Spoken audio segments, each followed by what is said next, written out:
ಎಲ್ರಿಗೂ ನಮಸ್ಕಾರ. ನಮ್ಮ ಗೋಲ್ಡನ್ ಕನ್ನಡಿಗ ಯೂಟ್ಯೂಬ್ ಚಾನಲ್ಗೆ ನಿಮ್ಮೆಲ್ರಿಗೂ ಸ್ವಾಗತ. ನಾನು ಸುಮಂತ್ ಗೌಡ. ಮೊನ್ನೆ ನಾನು ನ್ಯೂಸ್ ಅಂಡ್ ಕರ್ನಾಟಕದಲ್ಲಿ ಒಂದು ಇಂಟರ್ವ್ಯೂ ಕೊಟ್ಟಿರ್ತೀನಿ.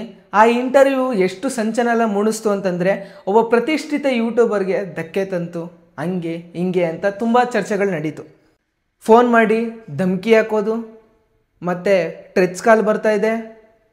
ಇವರೆಲ್ಲ ಟ್ರೆಚ್ ಕಾಲ್ಸ್ ಮಾಡಿಬಿಟ್ರೆ, ನನಗೆ ಫೋನ್ ಮಾಡಿ ಧಮಕಿ ಹಾಕ್ಬಿಟ್ರೆ ನಾನು ಎದುರ್ಕೋಬಿಡ್ತೀನಿ ಅಂತ ಅಂದ್ಕೊಬಿಟ್ಟಿದ್ದಾರೆ. ಅಷ್ಟೆಲ್ಲ ಸೀನ್ ಇಲ್ಲ. ಕೇಳಿ ಮಂಡ್ಯದವರು ನಾವು, ಹೆದರಿಕೊಳ್ಳೋದೆಲ್ಲ ಸೀನ್ ಇಲ್ಲ. ಬಟ್ ಹಂಗೆ ಮಾಡಿಬಿಡ್ತೀವಿ, ಹಿಂಗೆ ಮಾಡಿಬಿಡ್ತೀವಿ, ಇದೆಲ್ಲ ಬಿಟ್ಬಿಡಿ, ಸರಿನಾ?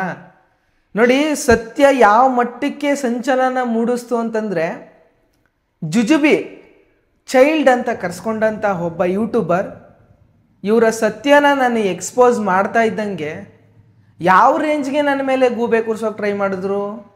ಇದೇ ಅಭಿ ಲೈವಲ್ಲಿ ಬಂದು ಏನು ಹೇಳ್ದ, ಸುಮಾರು ಜನ ನಂಗೆ ಮೆಸೇಜ್ ಮಾಡ್ತಾಯಿದ್ರಿ, ಅಭಿ ಲೈವಲ್ಲಿ ಬಂದು ಏನು ಹೇಳ್ತಾ ಇದ್ದೆ ನೋಡಿ ನೋಡಿ ನೋಡಿ ಅಂತ. ಇರಲಿ, ನಾವು ಚೈಲ್ಡೇ ಇರ್ಬೋದು, ಹಂಗನ್ಬಿಟ್ಟು ನಾನು ಸುಳ್ಳು ಹೇಳಿಲ್ಲ, ಸತ್ಯ ಮಾತಾಡಿದ್ದೀನಿ, ಪ್ರೌಡ್ ಫೀಲಿಂಗ್ ಇದೆ, ನಾನು ಸತ್ಯ ಹೇಳಿದ್ದೀನಿ ಅಂತ. ದುಡ್ಡು ತಗೊಂಡು ಮಾಡೋ ನಿಮಗೆ ಹಿಂಗಿರಬೇಕಾದ್ರೆ, ಮಂಜುನಾಥ ಸ್ವಾಮಿ ನನ್ನನ್ನು ಅವನ ಸೇವೆ ಮಾಡಲಿಕ್ಕೆ, ಅವನ ಪರ ಹೋರಾಡಲಿಕ್ಕೆ ಕರೆಸ್ಕೊಂಡಿದ್ದಾನೆ. ಸಾಕ್ಷಾತ್ ಮಂಜುನಾಥ ಸ್ವಾಮಿ, ಅಣ್ಣಪ್ಪ ಸ್ವಾಮಿ. ನನಗೆ ದೌಲತ್ತಿರಲ್ವಾ?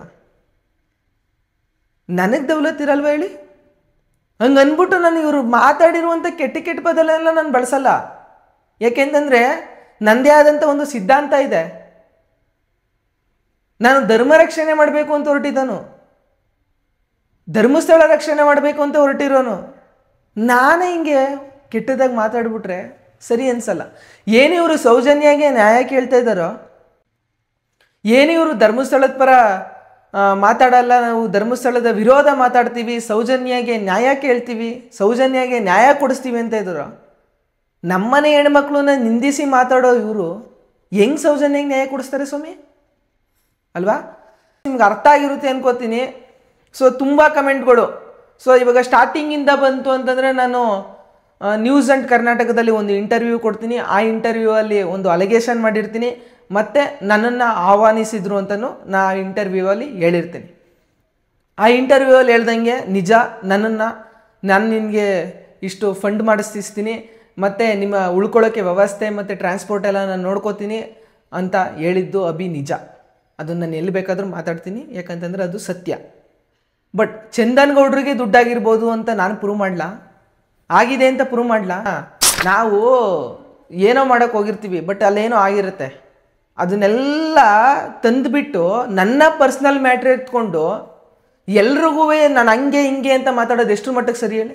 ನಾವೆತ್ತಲ್ಲ ಚಂದನ್ ಗೌಡ್ರ ಪರ್ಸ್ನಲ್ ಮ್ಯಾಟ್ರನ್ನ ಗೊತ್ತಿಲ್ಲ ಅಂತ ಏನಾರು ಅನ್ಕೋಬಿಟ್ಟಿದ್ದೀರಾ? ನೋಡಿ, ಪರ್ಸ್ನಲಲ್ಲಿ 1000 ಇರುತ್ತೆ, ಲಕ್ಷ ಇರುತ್ತೆ ಪರ್ಸ್ನಲಲ್ಲಿ.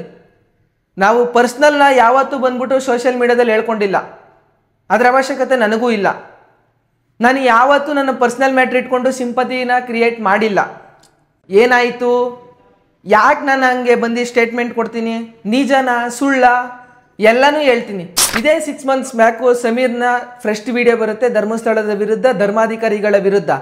ಅವತ್ತು ಇದೇ ಚಂದನ್ ಗೌಡ ಅದಕ್ಕೆ ರಿಯಾಕ್ಷನ್ ವಿಡಿಯೋ ಮಾಡ್ತಾರೆ. ಆ ವಿಡಿಯೋದಲ್ಲೇ ಹೇಳಿರೋ ಹಾಗೆ ಸೌಜನ್ಯ ಪರ ಮಾತಾಡಲಿಕ್ಕೆ ನನಗೆ ದುಡ್ಡು ಆಫರ್ ಬಂದಿತ್ತು ಅಂತ ಇದೇ ಚಂದನ್ ಗೌಡ ಹೇಳಿರೋ ವಿಡಿಯೋನ ನಿಮಗೆ ಪ್ಲೇ ಮಾಡ್ತೀನಿ, ನೋಡಿ. ಸ್ನೇಹಿತರೆ, ವಿಪರ್ಯಾಸ ಏನಂತಂದರೆ, ಇದೇ ಚಂದನ್ ಗೌಡ ಅವರು ಸೌಜನ್ಯ ಪ್ರಕರಣದಲ್ಲಿ ಸಮೀರ್ ವಿಡಿಯೋ ಬಿಟ್ಟ ನಂತರ ಒಂದು ವಿಡಿಯೋ ಬಿಟ್ಟಿರ್ತಾರೆ.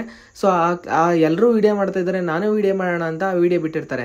ಆ ವಿಡಿಯೋದಲ್ಲಿ ಹೇಳಿರೋ ಹಾಗೆ ನನಗೂ ಕೂಡ ಸೌಜನ್ಯ ಪ್ರಕರಣದಲ್ಲಿ ಮಾತಾಡೋಕ್ಕೆ, ಸೊ ಫಂಡ್ ಮಾಡೋಕ್ಕೆ ಹೇಳಿದ್ರು, ಸೊ ಫಂಡ್ ಮಾಡುತ್ತೀನಿ ಅಂತ ಹೇಳಿದ್ರು ಅಂತ ಆ ವಿಡಿಯೋದಲ್ಲಿ ಇತ್ತು. ಸೊ ಆ ವಿಡಿಯೋ ಸದ್ಯಕ್ಕೆ ಸಿಗ್ತಾ ಇಲ್ಲ, ಸಿಕ್ಕಿದ್ರೆ ನಿಮಗೆ ಡಿಲೀಟ್ ಮಾಡಿಬಿಟ್ಟಿದ್ದಾರೆ, ಸಿಗ್ತಾ ಇಲ್ಲ. ಯಾವುದಾದ್ರೂ ಆ ವಿಡಿಯೋ ಸಿಕ್ಕಿದ್ರೆ ದಯವಿಟ್ಟು ತಂದ್ಕೊಡಿ. ಆ ವಿಡಿಯೋ ಏನಾದರೂ ನಿಮ್ಮ ಹತ್ರ ಇದ್ದರೆ ದಯವಿಟ್ಟು ನನ್ನ ಇನ್ಸ್ಟಾಗ್ರಾಮ್ ಐಡಿಗೆ ಮೆಸೇಜ್ ಮಾಡಿ ಆ ವಿಡಿಯೋನ ಕಳಿಸ್ಕೊಡಿ, ಯಾಕಂದರೆ ಜನರಿಗೆ ಕ್ಲಾರಿಟಿ ಕೊಡಬೇಕಾಗಿದೆ. ಅದಾದಮೇಲೆ ನೆಕ್ಸ್ಟು 1 ತಿಂಗಳ ನಂತರ ಇವರು ವಿಡಿಯೋ ಮಾಡಿ ಹಾಕ್ತಾರೆ, ಸೌಜನ್ಯ ಪರ 1-2 ವಿಡಿಯೋ ಮಾಡಿ ಹಾಕ್ತಾರೆ. ಅದಾದಮೇಲೆ 1 ತಿಂಗಳ ನಂತರ ಇವರು ಸುಮಾರು 50 ಲಕ್ಷ ಖರ್ಚು ಮಾಡಿ ಬಟ್ಟೆ ಅಂಗಡಿ ಓಪನ್ ಮಾಡ್ತಾರೆ. ಇದೇ ನೋಡಿ ಅರಮನೆ ಕಲೆಕ್ಷನ್ ಚಂದ್ರಣ್ಣ ಅವ್ರದ್ದು. ಸೊ ಒಳಗಡೆ ಜನ ಜಾಸ್ತಿ ಆಗೋರು ಅನ್ಕೋತೀನಿ. ಅಣ್ಣ ಅಂಗಡಿ ಫುಲ್ ಜೋರು ಇದೆ ನೋಡಿ, ಚಂದನಣ್ಣವರ ಅಂಗಡಿ. ಅದು ನಿಮಗೆಲ್ಲ ಗೊತ್ತಿರ್ಬೋದು, ನೀವೆಲ್ಲ ನೋಡಿರ್ತೀರಿ ಚಂದನ್ ಗೌಡ್ರ ಬಟ್ಟೆ ಅಂಗಡಿನ. ಆ ಬಟ್ಟೆ ಅಂಗಡೀಲಿ ಸುಮಾರು 50 ಲಕ್ಷ ದುಡ್ಡು ಹೆಂಗೆ ಬಂತು? ಆದರೂ ಮುಂಚೆಗೆ ಯಾಕೆ ಮಾಡಲಿಲ್ಲ? ಅದಾದಮೇಲೆ ಯಾಕೆ ಮಾಡಿದ್ರು? ಇದೆಲ್ಲ ಪ್ರಶ್ನೆ ಎಲ್ಲರ ತಲೆಯಲ್ಲಿ ಉಟ್ಕೊಳ್ಳುತ್ತೆ. ಚಂದನ್ ಗೌಡ್ರು ಫಂಡೇ ತಗೊಂಡಿಲ್ಲ ಅಂತಂದರೆ ನೋಡಿ, ನೀವು ಈ ಹಿಂದೆ ಎಲ್ಲ ವಿಡಿಯೋ ನೋಡಿರ್ಬೋದು. ಚಂದನ್ ಗೌಡ್ರು ಯಾರೂ ಒಬ್ಬರು ಪರ ವಿಡಿಯೋ ಮಾಡಿದ ವ್ಯಕ್ತಿ ಅಲ್ಲ. ಅವರು ಎಲ್ಲರೂ ಪರನು, ಅಂದರೆ ಏನು 2 ವೇ ವಿಡಿಯೋ ಮಾಡ್ತಾರೆ ಅವರು. ಈ 2 ವೇ ವಿಡಿಯೋ ಮಾಡುವಂತಹ ವ್ಯಕ್ತಿ ಸೌಜನ್ಯ ಪರ ಮಾತಾಡಲಿಕ್ಕೆ ಲಕ್ಷಾಂತರ ರೂಪಾಯಿ ದುಡ್ಡು ಬಂದಿದೆ ಅಂತ ನಾನು ಹೇಳ್ತೀನಿ. ಯಾಕೆ ಅಂದರೆ ಇವನು ಧರ್ಮಸ್ಥಳದ ವಿರುದ್ಧನೇ ಮಾಡ್ಕೊಂಬಂದಿರೋದು. ಈ ಬುರ್ಡೆ ಗ್ಯಾಂಗನ್ನ ಬಯಲು ಯಾವಾಗ ಆಗುತ್ತೋ ಆವಾಗ ಇದೇ ಏನು ಪಾನ್ ಕಾರ್ಡ್ ಸಿಕ್ತು, ಈ ನಿಮ್ಗೆ ಯಾವುದು ಬೇಡ, ನಿಮ್ಗೊಂದು ಎಕ್ಸಾಂಪಲ್ ಕೊಡ್ಲಾ? ಒಬ್ಬ ಲಕ್ಷ್ಮಿ ಅನ್ನೋ ಯುವತಿದು ಪಾನ್ ಕಾರ್ಡ್ ಸಿಗುತ್ತೆ. ಆ ಪಾನ್ ಕಾರ್ಡಲ್ಲಿ ATM ಕಾರ್ಡೋ ಪಾನ್ ಕಾರ್ಡೋ ಡೆಬಿಟ್ ಕಾರ್ಡೋ ಯಾವುದೋ ಒಂದು ಸಿಗುತ್ತೆ. ಆ ಪಾನ್ ಕಾರ್ಡಲ್ಲಿ ರವಕೆ ಪೀಸ್ ಸಿಕ್ಬಿಡ್ತು, ಹಳದಿದು ಕೆಂಪುದು ಅಂತ ಹೇಳಿದ್ದೆ ಇದೇ ಚಂದನ್ ಗೌಡ. ಆ ವ್ಯಕ್ತಿ ಯಾವುದೋ ಒಂದು ಊರಲ್ಲಿದ್ದಾರೆ, ಆ ಊರಲ್ಲಿ ಆ ವ್ಯಕ್ತಿ ಇನ್ನೂ ಬದುಕಿದ್ದಾರೆ ಅಂತ ಹೇಳಿದಾಗ ಅದಕ್ಕೊಂದು ಕ್ಲಾರಿಫಿಕೇಶನ್ ವಿಡಿಯೋ ಮಾಡಬೇಕು ಅಂತ ಅನ್ಸಿಲ್ವಾ ಚಂದನ್ ಗೌಡ್ರೆ? ನೀವು ನ್ಯಾಯದ ಪರ ಇರೋರು, ಧರ್ಮದ ಪರ ಇರೋರು, ಯಾರ ಬುರ್ಡೆ ಗ್ಯಾಂಗಿಗೂ ನೀವು ಸದಸ್ಯನಲ್ಲ ಅಂದಮೇಲೆ ನೀವು ಒಂದು ವಿಚಾರನ ನೀವು ಅರಿಬಿಡ್ತೀರಿ ಅಂತಂದ್ಮೇಲೆ ಅದಕ್ಕೆ ಕ್ಲಾರಿಟಿ ವಿಡಿಯೋ ಮಾಡಬೇಕಲ್ವಾ? ಯಾಕೆ ಮಾಡಿಲ್ಲ? ಇದ್ರಲ್ಲಿ ಗೊತ್ತಾಗಲ್ವಾ ನೀವು ಬುರ್ಡೆ ಗ್ಯಾಂಗ್ನ ಸದಸ್ಯ ಅಂತ? ಸರಿ, ನಿಮಗೆ ಫಂಡ್ ಆಗಿದೆ, ನಾನು ಹೇಳ್ತೀನಿ, ನಿಮಗೆ ಫಂಡ್ ಆಗಿದೆ. 50 ಲಕ್ಷ ಎಲ್ಲಿಂದ ಬಂತು? ಸುಮಾರು ನೀವು ಆಲ್ರೆಡಿ 10-20 ಲಕ್ಷನ ನೀವು ಎಲೆಕ್ಷನ್ಗೆ ಹಾಕಿ ಕಳ್ಕೊಂಡಿದ್ದೀರಿ. ನಮ್ಮ ಜೊತೆನೇ ಹೇಳಿದಿರಿ ನೀವು, ನಾನು ದುಡ್ದಂತಹ ದುಡ್ಡು ಎಲ್ಲ ಎಲೆಕ್ಷನ್ನಲ್ಲಿ ಹೋಗಿದೆ ಅಂತ. ಮತ್ತೆ ನಿಮ್ಮ ಹತ್ರ ದುಡ್ಡಿಲ್ದೇನೆ ನೀವು ಎಲೆಕ್ಷನ್ ಟೈಮಲ್ಲಿ ಒಡವೆ ಅಡ ಮಡಗಿರೋದನ್ನ ನಮ್ಮ ಕಣ್ಣಾರೆ ನಾವೇ ನೋಡಿದ್ದೀವಿ, ಜನಗಳ ಕಣ್ಣಾರೆ ಜನನೇ ನೋಡಿದರೆ. ಆ ವಿಡಿಯೋನು ಪ್ಲೇ ಮಾಡ್ತೀನಿ, ನೋಡ್ರಪ್ಪ. ಒಂದು ಚೇನಿದೆ, ಒಂದು ಉಂಗುರ, ಇಷ್ಟು ದಿನಗಂಟ ಓಡಾಡಿ ಇಷ್ಟು ದಿನಗಂಟ ಮಾಡಿ ಕೊನೆ 3 ದಿನದಲ್ಲಿ ಏನಾದ್ರು ಕೂತ್ಕೊಂಡ್ಬಿಟ್ರೆ ಯಾರೋ ಕಾಸು ಕೊಟ್ಬಿಟ್ಟವ್ರು ಅವ್ನಿಗೆ, ಅದಕ್ಕೆ ಸೈಲೆಂಟ್ ಆಗ್ಬಿಟ್ಟ. ನಮ್ಮಪ್ಪ ಯಾವುದೇ 1-1.5 ಲಕ್ಷ 2 ಲಕ್ಷ ದುಡ್ಡಿಗೆ ತನ್ನ ಒಡವೆಯನ್ನು ಅಡ ಮಡಗದಂತಹ ವ್ಯಕ್ತಿ 1-1.5 ವರ್ಷದಲ್ಲೇ 50 ಲಕ್ಷ ದುಡ್ಡು ಎಲ್ಲಿಂದ ಬರುತ್ತೆ? ಅವತ್ತು ಅವ್ರ ಹತ್ರ ದುಡ್ಡಿದ್ದಿದ್ರೆ ಆ ಒಡವೆ ಏನು ಕಡ ಮಡಗ್ತಿದ್ರು? ಹಂಗಂದ್ರೆ ಗಿಮಿಕ್ಕ? ಅದ್ರ ಗೊತ್ತು, ಮುಂದೆ ಅದ್ರನ್ನು ಬಿಚ್ಚಿಡ್ತೀನಿ. ನನ್ನ ಪರ್ಸ್ನಲ್ ಮ್ಯಾಟ್ರ್ ಎತ್ತಿದ್ದಕ್ಕೆ ನಾನು ನಿಮ್ಮ ಪರ್ಸ್ನಲ್ ಮ್ಯಾಟ್ರ್ ಎತ್ತುತ್ತಾ ಇರೋದಣ್ಣ. ಅದನ್ನು ಬಿಟ್ಟರೆ ನನಗೆ ನಿಮ್ಮ ಮೇಲೆ ವೈಯಕ್ತಿಕವಾಗಿ ಯಾವುದೇ ರೀತಿ ದ್ವೇಷ ಇಲ್ಲ. ನಾನು ಧರ್ಮಸ್ಥಳದ ಪರ ಹೋರಾಟಗಾರ, ನೀವು ಸೌಜನ್ಯ ಪರ ಹೋರಾಟಗಾರ ಅಲ್ಲ, ಸಂತೋಷ್ ರಾವ್ ಪರ ಹೋರಾಟಗಾರರು ನೀವು ಅಷ್ಟೇ, ಸರಿನಾ? 1-1.5 ಲಕ್ಷದಲ್ಲಿ ಈಗ ಅವ್ರದ್ದು ಹತ್ರ ಜೋಬಲ್ಲಿ ದುಡ್ಡಿತ್ತಪ್ಪ, ನನ್ನ ಹತ್ರ ನಾನು ವರ್ಷಾನುಗಟ್ಲೆಯಿಂದ ಸಂಪಾದನೆ ಮಾಡ್ಕೊಂಡು ಬಂದಿದ್ದೆ ಅಂತಲೇ ಅಂದ್ಕೊಳ್ಳಿ. ಆ ಸಂಪಾದನೆ ಮಾಡ್ಕೊಂಡು ಬಂದಿದ್ದಂಥ ದುಡ್ಡು ಎಲೆಕ್ಷನ್ ಟೈಮಲ್ಲಿ ತೆಗಿಬೋದಿತ್ತಲ್ಲ, ಒಡವೆ ಮಡಗುವಂಥ ಅವಶ್ಯಕತೆ ಏನಿತ್ತು? ಅಂದರೆ ಅವತ್ತು ಚಂದನ್ ಗೌಡ್ರ ಹತ್ರ ದುಡ್ಡಿರಲಿಲ್ಲ, ಸರಿನಾ? ದುಡ್ಡಿಲ್ದಿರೋ ಕಾರಣ ಅವರು ಒಡವೆ ಮಡಗುವಂತಹ ಪರಿಸ್ಥಿತಿ ಬಂತು. ಅದಾದ ನಂತರ ನೆಕ್ಸ್ಟೇ ಬರೋದು ಸೌಜನ್ಯ ಕೇಸ್ ಟ್ರೆಂಡಿಂಗಿಗೆ ಬರುತ್ತೆ. ಆವಾಗ ಇದೇ ಚಂದನ್ ಗೌಡ್ರು ವಿಡಿಯೋ ಮಾಡಿ ಕೂಡ ಹಾಕಿರ್ತಾರೆ. ಅದಾಗಿ MP ಎಲೆಕ್ಷನ್ ಆಗಿ 1 ವರ್ಷಗಳ ನಂತರ ಒಬ್ಬ ವ್ಯಕ್ತಿ 50 ಲಕ್ಷ ಸಂಪಾದನೆ ಮಾಡ್ತಾನೆ ಅಂತಂದರೆ ಇದು ನಾನೇನು ಹೇಳಲ್ಲ, ನೀವೇ ಅರ್ಥ ಮಾಡ್ಕೊಳ್ಳಿ ಏನಿದ್ರಿಂದ ಏನಿರ್ಬೋದು ಅಂತ, ಸರಿನಾ? ನಾನು ಇದ್ರ ಬಗ್ಗೆ ಕ್ಲಾರಿಟಿ ವಿಡಿಯೋ ಮಾಡಬೇಕು ಅಂತೇನು ಅಂದ್ಕೊಂಡಿರಲಿಲ್ಲ. ಇವ್ರು ಯಾವಾಗ ನನ್ನ ಪರ್ಸ್ನಲ್ ಮ್ಯಾಟ್ರು ಬೇರೆ ಬೇರೆ ಕ್ರಿಯೇಟರ್ಗಳ ಹತ್ರ ಹೇಳೋಕೆ ಶುರು ಮಾಡಿದ್ರು, ಅವ್ರು ಬಂದು ನೀನು ಹಿಂಗಂತೆ ಅಂತ ಕೇಳಿದ್ರು, ಆವಾಗ ನಾನು ಎಲ್ಲನೂ ಮಾತಾಡಬೇಕಿದ್ರ ಬಗ್ಗೆ ನಾನು ಕ್ಲಾರಿಟಿ ಕೊಟ್ಬಿಡ್ಬೇಕು ಅಂತ ಕೊಡ್ತಾ ಇರೋದು. ಆಮೇಲೆ ಕೇಳಿದ್ರಿ, ಇವನು ವ್ಯೂಸ್ಗೋಸ್ಕರ, ಲೈಕ್ಸ್ಗೋಸ್ಕರ, ಸಬ್ಸ್ಕ್ರೈಬರ್ಸ್ಗೋಸ್ಕರ ಬಂದು ಹೇಳ್ತವನೆ. ನನ್ನ ಚಾನಲಲ್ಲಿ ಏನಾದರೂ ಹೇಳಿದೆನಾ? ನನ್ನ ಚಾನಲಲ್ಲಿ ನಾನು ಏನಾದರೂ ಹೇಳಿದ್ದಿದ್ರೆ ಅದು ವ್ಯೂಸು, ಲೈಕ್ಸು, ಸಬ್ಸ್ಕ್ರೈಬರ್ಸ್ಗೋಸ್ಕರ ಮಾಡ್ತಾ ಇದ್ದೀನಿ ಅಂತ ಹೇಳ್ಬೋದು. ನಾನು ಹೋಗಿದ್ದು ಬೇರೆಯವ್ರ ಚಾನಲಲ್ಲಿ ಕುತ್ಕೊಂಡು ಮಾತಾಡಿರೋದು. ಅಲ್ಲಿ ನನಗೆ ವ್ಯೂಸು, ಲೈಕ್ಸು, ಸಬ್ಸ್ಕ್ರೈಬರ್ಸ್ ಹೆಂಗೆ ಸಿಗುತ್ತೆ? ಸರಿನಾ? ಚಂದನ್ ಗೌಡ್ರನ್ನೇನು ಕಮ್ಮಿ ಅನ್ಕೋಬೇಡಿ, ಅವ್ರ ಬಗ್ಗೆ ನನಗೆ ಪರ್ಸ್ನಲಾಗಿ ಗೊತ್ತು. ಚಂದನಣ್ಣ, ನಿನ್ನ ಮೇಲೆ ನನಗೆ ಯಾವುದೇ ರೀತಿ ದ್ವೇಷ ಇಲ್ಲ, ಅಸೂಯೇನೂ ಇಲ್ಲ, ಏನೂ ಇಲ್ಲ. ನೀನು ಒಳ್ಳೆ ಕಂಟೆಂಟ್ ಕ್ರಿಯೇಟರು, ನೀನು ಮೂವಿ ರಿವ್ಯೂ ಮಾಡ್ಕೊಂಡು ಇರಬೇಕಿತ್ತಣ್ಣ. ನೀನು ತಪ್ಪು ಮಾಡಿಬಿಟ್ಟೆ ಧರ್ಮಸ್ಥಳದ ಪ್ರಕರಣದಲ್ಲಿ ಎಂಟ್ರಿ ಆಗಿ ದುಡ್ಡಿಸ್ಕೊಂಡು ವೀಡಿಯೋ ಮಾಡಿ ತಪ್ಪು ಮಾಡ್ತಾ ಇದೆಯಣ್ಣ. ಬೇಡ ಅಣ್ಣ, ನಿನಗೆ ಲಗತ್ತಲ್ಲ ಅದು. ನೀನು ಎಂಥ ವ್ಯಕ್ತಿ, ನಿನಗೆ ಲಗತ್ತಲ್ಲ ಅಣ್ಣ ಅದು. ನೀವು ಪ್ರಶ್ನೆ ಮಾಡಿ ಕೇಳಿ ಚಂದನ್ಗೌಡಂಗೆ ಹೌದಂತೆ ಅಂತ ನೋಡಿ. ಆಮೇಲೆ ಇದೇ ಚಂದನ್ಗೌಡರು ಬಂದ್ಬಿಟ್ಟು ಅದರಲ್ಲಿ ಕಮೆಂಟ್ ಮಾಡ್ತಾರೆ, ನಾನು ಸಂಜೆಗೆ ಬಂದ್ಬಿಟ್ಟು ಇವತ್ತು ಸಂಜೆನೇ ಬಂದ್ಬಿಟ್ಟು ಇಬ್ಬರು ಕ್ಲಾರಿಟಿ ವಿಡಿಯೋ ಕೊಡ್ತೀವಿ, ಇಬ್ಬರೂ ಇಂಟರ್ವ್ಯೂ ಮಾಡಲಿ, ಇದೇ ಮಂಜುಗೌಡರು ಇಂಟರ್ವ್ಯೂ ಮಾಡಲಿ ಅಂತ. ಆದರೆ ವಿಪರ್ಯಾಸ ಏನು ಗೊತ್ತಾ, ಇದೇ ಮಂಜುಗೌಡ ಇಂಟರ್ವ್ಯೂ ಮಾಡಲಿಕ್ಕೆ ಕರೆದಾಗ ಬರ್ತೀನಿ ಅಂತ ಒಪ್ಕೊಂಡು ಮಂಜುಗೌಡ್ರ ಮೇಲೆ ಜಗಳ ಮಾಡಿಕೊಂಡು, ಯಾಕಂತಂದರೆ ಇಂಟರ್ವ್ಯೂ ನಡಿಬಾರ್ದು, ಇವರು ಬಣ್ಣೆ ಎಲ್ಲ ಬೈಲಾಗೋಗುತ್ತಲ್ಲ, ನಾವು ಬೈಲು ಮಾಡ್ತೀವಲ್ಲ ಬಣ್ಣೆ ಎಲ್ಲನೂ, ಇಂಟರ್ವ್ಯೂ ನಡಿಬಾರ್ದು ಅಂತ ಮಂಜುಗೌಡ್ರಿಗೆ ಬಾಯಿಗೆ ಬಂದಂಗೆ ಬೈದು ಜಗಳ ಮಾಡಿದ್ದಾರೆ ಇದೇ ಚಂದನ್ಗೌಡರು. ಬಾಯಿಗೆ ಬಂದಂಗೆ ಬೈದಿದ್ದಾರೆ, ಅವ್ರಿಗೆ ಅಮ್ಮ ಅಕ್ಕ ಅಂತೆಲ್ಲ ಬೈದಿದ್ದಾರೆ. ಒಳ್ಳೆ ವ್ಯಕ್ತಿ ಅಂತ ಅಂದ್ಕೊಂಡಿದ್ದೆ. ಈ ಥರ ಒಂದು ದುಡ್ಡುಗೋಸ್ಕರ ಈ ಥರ ಮಾಡ್ತಾರೆ ಅಂತ ನಾನು ಅಂದ್ಕೊಂಡಿರಲಿಲ್ಲ. ಎಷ್ಟು ದುಡ್ಡು ಮಾಡ್ತೀರ್ರಿ, ದುಡ್ಡು ತಗೊಂಡು ಏನು ಮಾಡ್ತೀರಿ ಅಂತ. ಧರ್ಮದ ವಿರುದ್ಧ ಹೋಗಿ ನೀವು ಅಧರ್ಮದ ಪರ ಹೋಗಿ ಆ ದುಡ್ಡಿಂದ ನೀವೇನು ಮಾಡ್ತೀರಿ? ಕೋಟೆ ಕಟ್ಟಕೈತದ?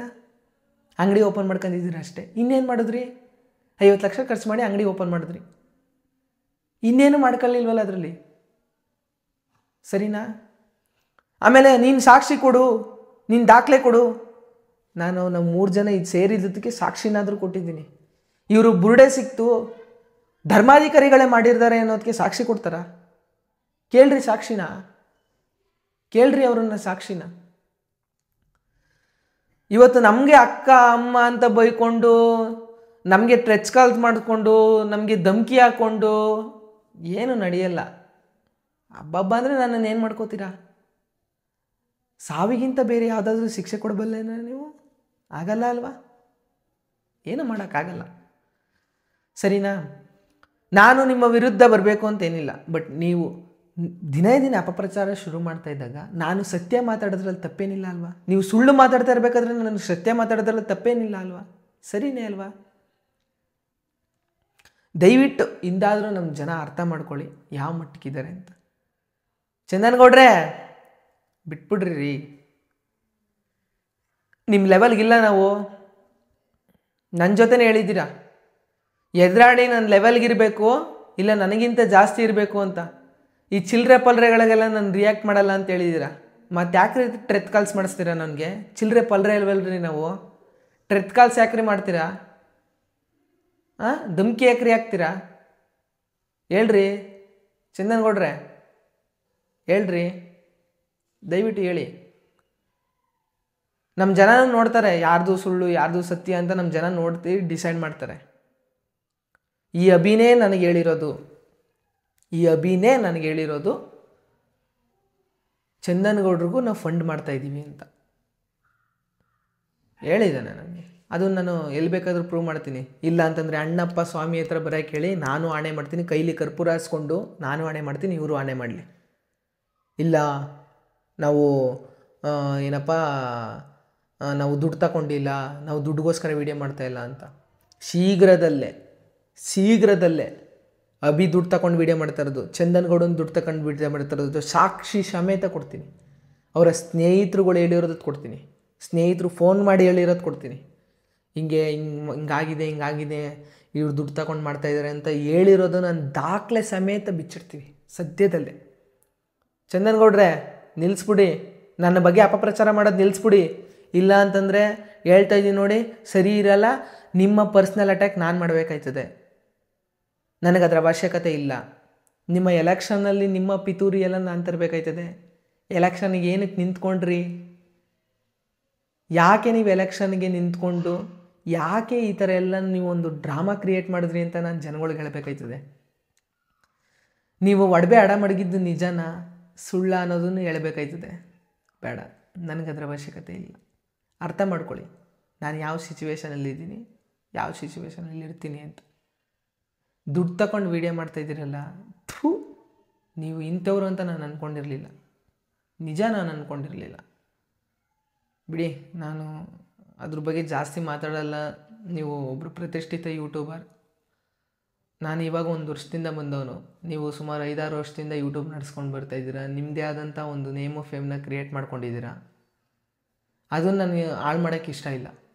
ಬಟ್ ಸತ್ಯದ ಪರ ನಿಲ್ಲಿ, ದುಡ್ಡುಗೋಸ್ಕರ ಸುಳ್ಳಿನ ಪರ ಹೋಗಬೇಡಿ. ಇಷ್ಟು ಹೇಳ್ತಾ ಈ ವಿಡಿಯೋನ ಇಲ್ಲಿಗೆ ಮುಗಿಸ್ತಾ ಇದ್ದೀನಿ. ನಿಮ್ಗೇನಾದರೂ ಹೇಳಬೇಕು ಅಂತಿದ್ರೆ ಕಮೆಂಟ್ ಬಾಕ್ಸ್ ಇದೆ, ದಯವಿಟ್ಟು ಒಂದು ಸಜೆಷನ್ ಅಂತ ಕೊಡಿ. ಮತ್ತು ಕಮೆಂಟ್ ಬಾಕ್ಸಲ್ಲಿ ಏನೇ ಹೇಳಬೇಕು ಅಂತಂದ್ರೂ ಹೇಳಿ, ತಪ್ಪೋ ಸರಿನೋ ತಿದ್ಕೋತೀನಿ ನೆಕ್ಸ್ಟ್ ಟೈಮು ಅಂತ ಹೇಳ್ತಾ ಈ ವಿಡಿಯೋನ ಇಲ್ಲಿಗೆ ಮುಗಿಸ್ತಾ ಇದ್ದೀನಿ. ಜೈ ಹಿಂದ್, ಜೈ ಶ್ರೀರಾಮ್. ಧರ್ಮಸ್ಥಳ ರಕ್ಷತಿ ರಕ್ಷತಾ.